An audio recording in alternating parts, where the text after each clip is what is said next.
Dear students, in this video we are going to discuss about torque on a current carrying coil in a magnetic field.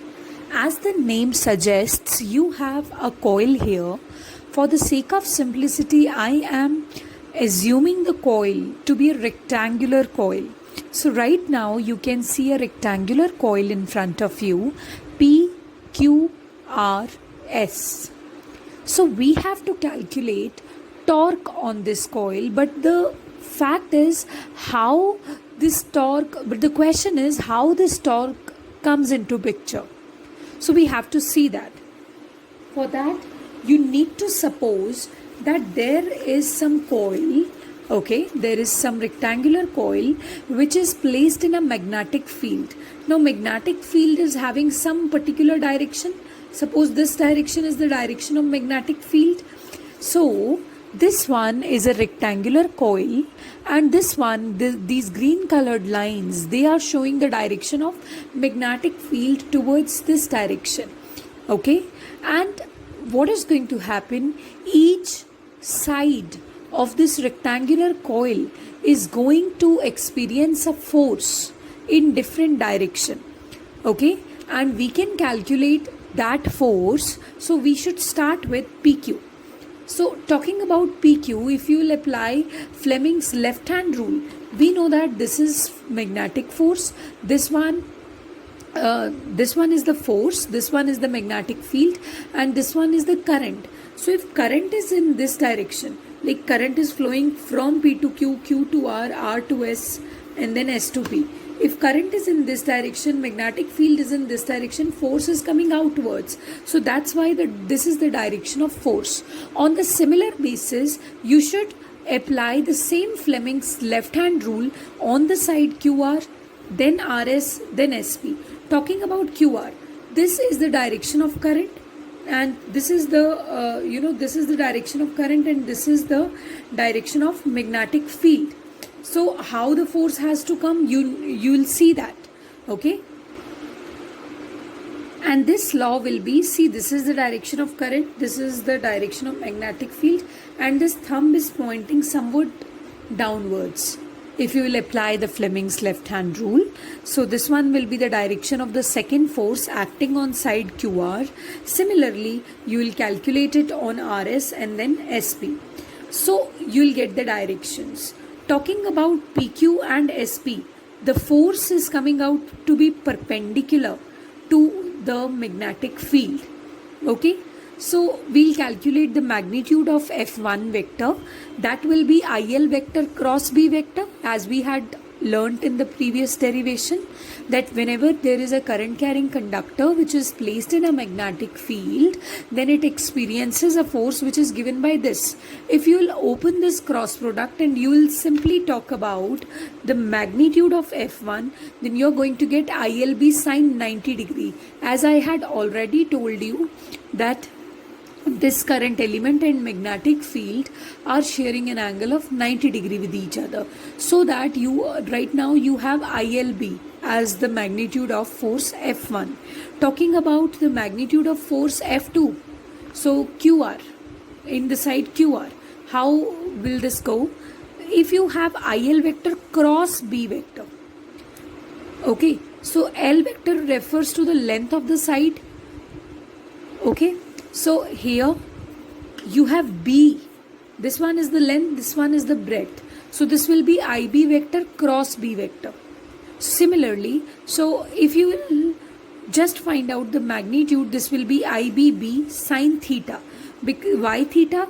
Because this time this element is not making an angle of 90 degree with magnetic field, because we have kept the rectangular coil like this. So this side is sharing some angle with magnetic field, and that angle is theta. So after that you will calculate F3 side. Now you know that F3 is perpendicular to B vector, so same stuff is going to happen, and this is actually equal to L. So this will be equal to F3 ILB sine 90 degree. So that this becomes only ILB. Talking about SP, what will be the value of force? So this will be IBB sine theta. Okay? So now what is the major thing we are going to notice over here? That these two forces being equal and opposite, they'll cancel out each other. Okay? IBB sine theta and IBB sine theta, their lines of actions are same. This force is taking the coil upwards by the same amount as this force is taking the coil downwards. So their effects will be cancelled because their line of action is the same. But talking about F1 vector and F3 vector, these are equal forces, but they are acting in different directions and their lines of actions are also different. So F3 vector is taking the coil to this side and F1 vector is taking the coil to this side. So because of the action of these two forces, the coil is going to rotate. So this is going to happen and we will find out the value of torque. Torque is equal to RF sine theta, where R refers to the arm of the couple. Couple means a pair of equal forces acting in opposite directions such that their lines of actions are not the same. अगर एक ही line के long act कर रही होते तो cancel कर देते. Okay, so RF sin theta. So anyway, we are going to do that. So tau is equal to arm of the couple multiplied by force. So force is equal to the force which is responsible for torque. It is equal to ILB and ILB again. So I'll write down ILB multiplied by arm of couple. How can I find out the arm of couple? Earlier we had it like R sine theta. Okay, now we are going to find out the arm of the couple.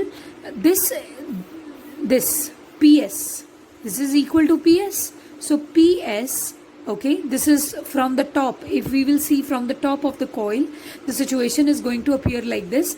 F3 here, F1 vector here, and if B vector is making an angle theta with this PS, so parallel lines, if this angle is theta, this is also theta. This is the arm of the couple, ST. Okay, so how you're going to calculate it? It will come out to be B cos theta because this side is B. Fine. So this way you are going to calculate arm of the couple.